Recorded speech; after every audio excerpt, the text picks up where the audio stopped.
إثبات النسب بالقانون. مساء الخير على متابعينا، حلقة جديدة من برنامجكم أنا والأفوكاتو. النهاردة هنتكلم عن موضوع مهم جدا وحساس وبيهم بيوت كتير، موضوع إثبات النسب وحق الطفل وكرامة الأسرة. أسئلة قانونية كتير قوي ما نعرفش إجابتها. هنعرف إجابات الأسئلة ديت وهنعرف الموضوع ده وهنشوفه ببساطة من غير تعقيد. استنوني بعد الفاصل.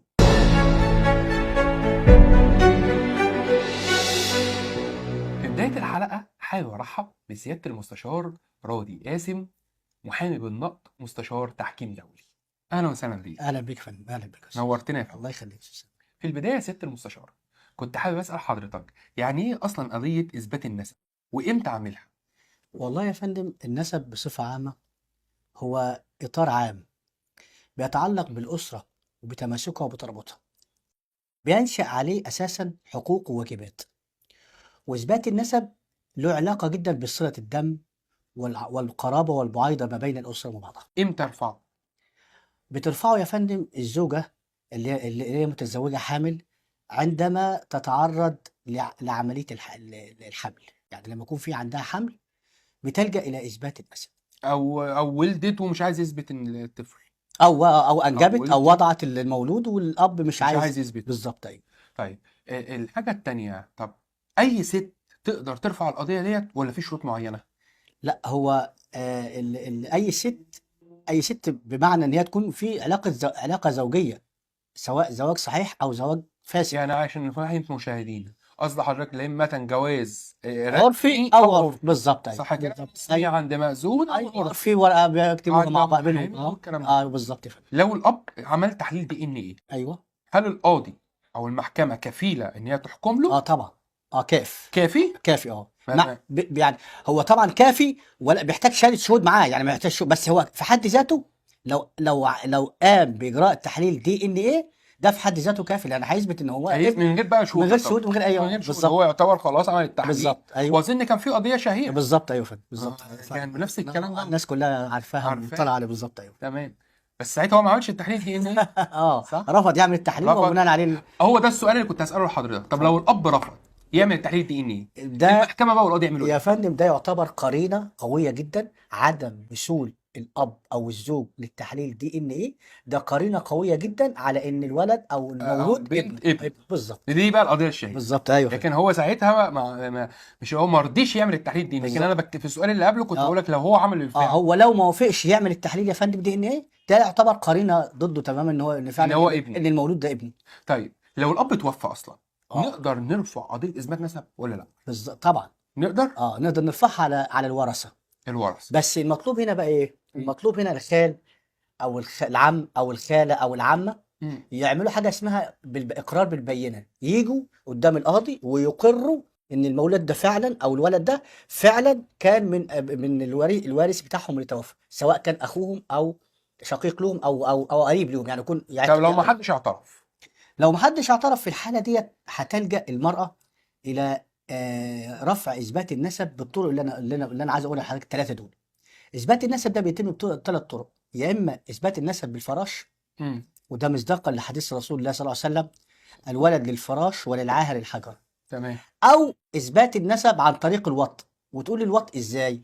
ان اي رجل يدخل الى غرفه الزوجيه بتاعته وهو طبعا في حاله مش يعني سكر او ما الى ذلك، ووطئ المراه ديت وهو كان وفي ظنه انه يشعر ان هذه المراه زوجه له. تمام. هنا برضو يثبت النسب. تمام. الثالث بقى بالشهاده السمعيه.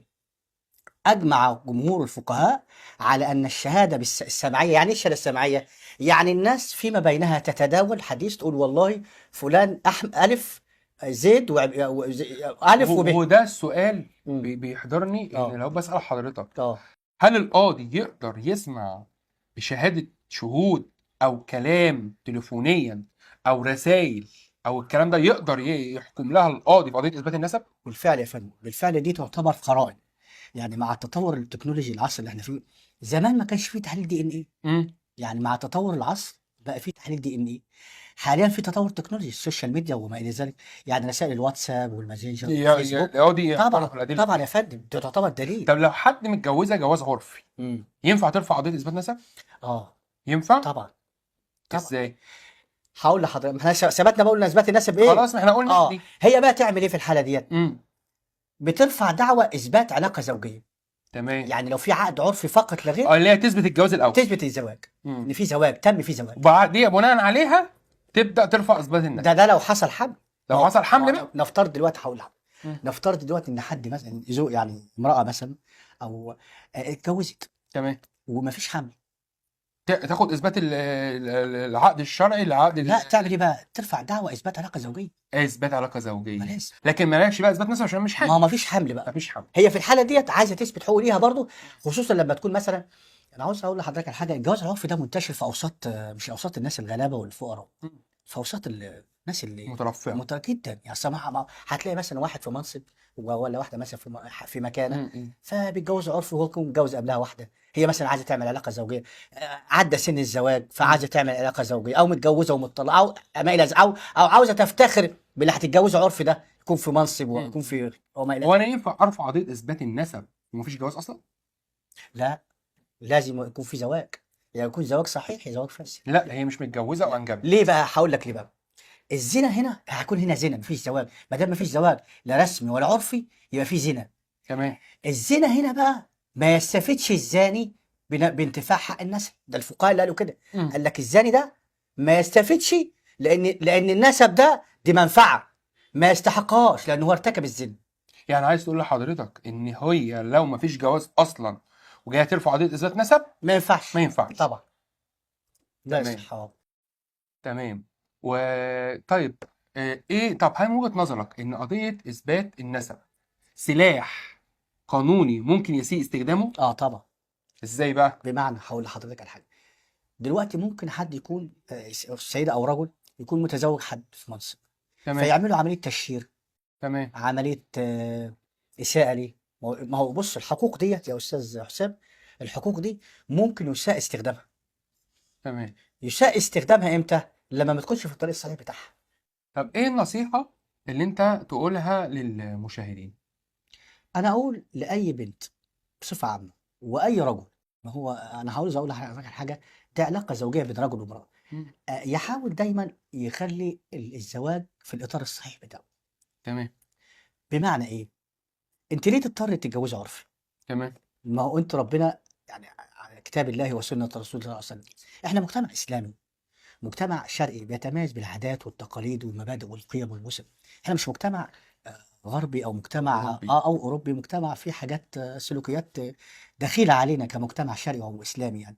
فانت ليه تضطر تتجوز عرفي؟ لا، حافظي على نفسك وحافظي على، وبعدين البنت مش بتمثل نفسها بس، دي نفس بتمثل عيلتها كلها. الاسره، وبتمثل البلد، وبتمثل حتى اللي بيروح يتقدم لواحده بيتجوز ابوها وامها. بالظبط بالظبط. لو ايوه عندها حد عنده مشكلة او عليه قضية او كده فبيسيئهم كلهم. طبعا طبعا. دي شو طبعا، لازم هي تحافظ على نفسها الاول، وبعد كده تحافظ على الاسره بتاعتها. في نهاية الحلقة حابب أشكر سيادة المستشار راضي قاسم، محامي بالنقض ومستشار بالتحكيم الدولي. نورتنا يا فندم. الله يخليك يا استاذ حسام، وسعيد يا فندم، كنت سعيد بحضرتك وجود مع حضرتك النهارده. الله يخليك. الحمد لله يا فندم.